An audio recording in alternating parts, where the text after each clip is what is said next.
মাননীয় প্রধানমন্ত্রী, আসসালামু আলাইকুম। এখানে বিডিআরে বিদ্রোহ হয়েছে।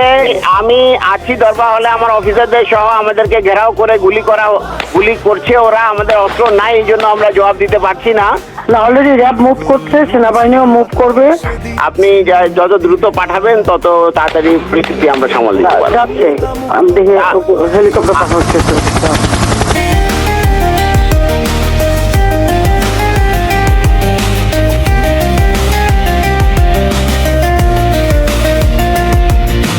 পিলখানার সেই রাতে হারানো সেনার মুখ, রাষ্ট্রের স্তম্ভে আঘাত, জাতির গভীর দুঃখ।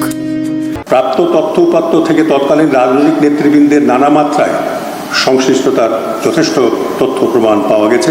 এই হত্যাকাণ্ডটি একটি দীর্ঘমেয়াদী ষড়যন্ত্রের ফল হিসেবে কমিশনের কাছে প্রতীয়মান হয়েছে।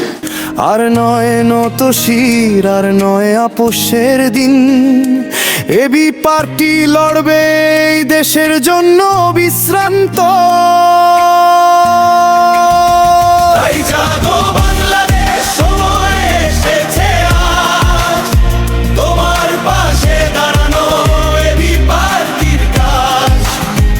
ঈগল উড়ছে আকাশে, দিচ্ছে মুক্তির ডাক। দুর্নীতি পরাধীনতা মুক্ত করো এই জনপদ।